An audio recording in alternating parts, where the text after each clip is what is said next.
Muy bien, pues vamos a continuar en este punto con el quinto apartado de la clase de hoy, titulada Los mitos sobre adicción al trabajo. Bien, bueno, el estudio de la adicción al trabajo ya tiene sus años, pues como hemos visto al principio, empieza a estudiarse a principios de la década de los 70, y esto supone que con el tiempo vayan surgiendo una serie de mitos o de conclusiones un poco precipitadas que estaría bien que revisáramos para desmentirlas, al menos desmentirlas a día de hoy. El primero de estos mitos es aquel que dice que la adicción al trabajo es una nueva adicción conductual. ¿Por qué es un mito? Pues porque todavía no podemos afirmar que esto sea así, no tenemos suficiente evidencia científica que nos lo permita afirmar. ¿Motivos? Bueno, la mayoría de los estudios que se han realizado utilizando las medidas de adicción al trabajo son estudios transversales con una única medición de datos. ¿Se ha seguido a las personas a lo largo del tiempo? No, solo se las ha evaluado una vez, por tanto es difícil sacar conclusiones en este sentido. Y luego también las muestras de los estudios han sido de conveniencia, es decir, se han accedido a las personas que estaban más accesibles, más disponibles, y esto implica que no sean muestras clínicas, no todas ellas eran adictas al trabajo. Por tanto, sacar conclusiones es complicado en este sentido. Habría que seguir investigando. Otro de los mitos es el que dice que la adicción al trabajo solo supone consecuencias psicosociales. Como ya hemos visto en la clase de hoy, bueno, hay consecuencias psicosociales, evidentemente, pero también hay otros estudios que nos muestran que se producen síntomas, por ejemplo, a nivel físico o psicosomático, ¿no? Pues lo que hablábamos de que las personas adictas tienen peores niveles de presión arterial o que tienen problemas pues relacionados con una alimentación no muy adecuada. Que esto normalmente, y otros estudios también nos lo indican, suele estar relacionado con enfermedad y con bajo rendimiento a medio plazo. Por tanto, vemos que hay consecuencias a otros niveles, no solo a nivel psicosocial. Más mitos. Bueno, tenemos un tercer mito, que es que la adicción al trabajo solo ocurre por factores individuales. Este mito lo hemos desmentido en la clase de hoy, ¿no? Hemos visto cómo hay evidencia sobre la influencia de la familia y del desarrollo de las personas en su infancia y adolescencia. Hemos visto cómo pueden existir estresores organizacionales que inicien la adicción al trabajo, y también hemos visto, entre otros, la influencia del clima de exceso de trabajo, cómo puede influir este tipo de clima en el hecho de que una persona desarrolle más fácilmente adicción al trabajo, y por tanto no solo ocurre por factores individuales. Digamos que podría haber ahí una mezcla de todos ellos, ¿no? Otro de los mitos es aquel que dice que algunos tipos de adicción al trabajo son positivos. Y aquí, antes de desmentirlo, habría que aclarar que en algunas investigaciones, aunque esto no se ha tratado en profundidad en la clase de hoy, nos dan información de que hay tipos de adicción positivas. ¿Por qué? Pues aquí habría que distinguir entre los resultados organizacionales y relacionados con la salud y aquellos relacionados con cómo las personas se sienten. Los primeros en general en las investigaciones suelen ser negativos, por tanto aquí no habría lugar a equívocos, pero en algunas investigaciones, claro, cuando se les pregunta a las personas o cuando se les evalúa cómo se sienten, a veces los resultados son positivos. ¿A qué puede deberse esto? Bueno, puede deberse a muchas razones. Una, a que estemos evaluando a esas personas en unas fases muy iniciales de su adicción y por tanto todavía esas consecuencias negativas que hemos visto a lo largo de la clase no se hayan presentado. Puede deberse también al autoengaño. Estamos hablando de adicciones, y las adicciones, por definición, son difíciles de reconocer, y por tanto la gente suele generar una serie de pensamientos que llevan a que se crean que no tienen un problema, ¿no? Pues ese también podría ser otro de los motivos.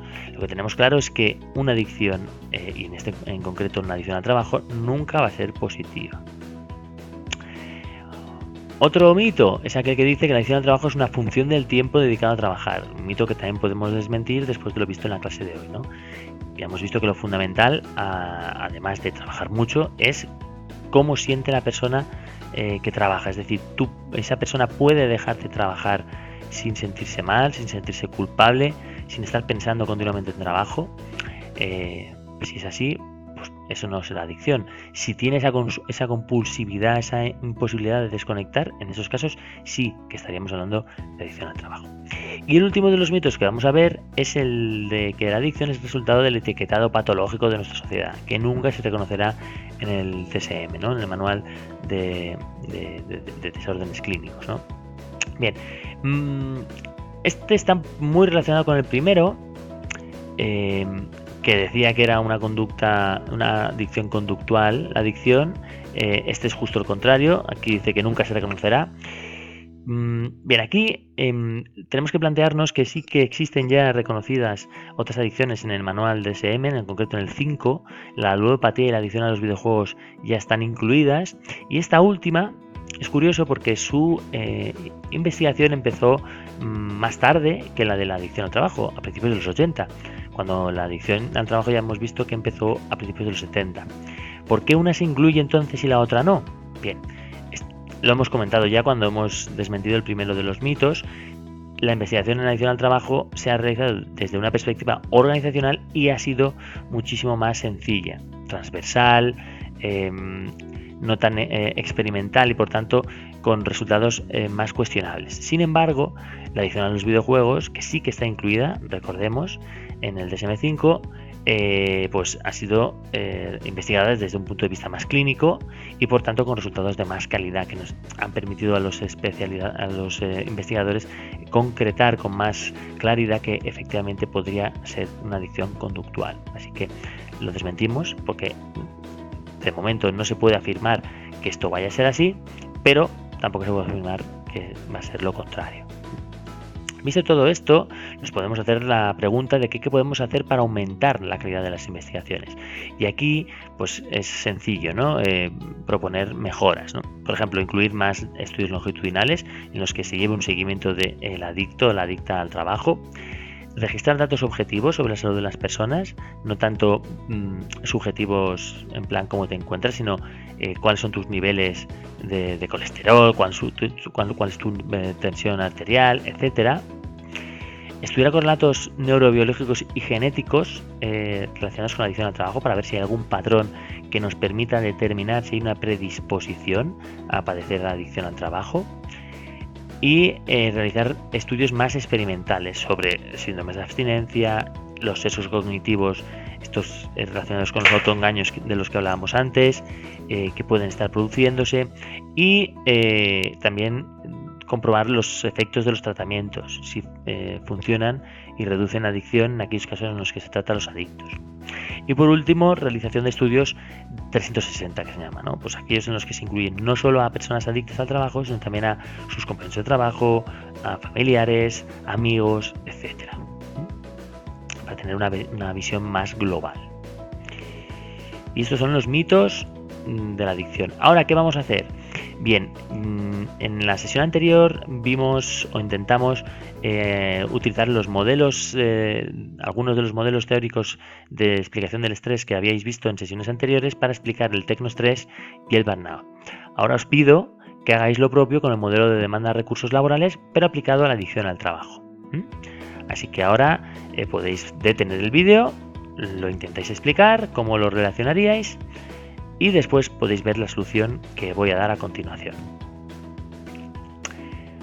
¿Qué se sabe sobre esta relación que existe entre el modelo de demanda de recursos y la adicción al trabajo? En los últimos años se han realizado distintas investigaciones que han intentado relacionar este modelo y aunque no es de los más útiles para explicar por qué se produce la adicción, sí que se han encontrado algunas evidencias interesantes. Por ejemplo, se ha encontrado que las demandas laborales estarían relacionadas de forma positiva con la adicción al trabajo. Digamos que permitirían que la adicción surgiera con mayor facilidad.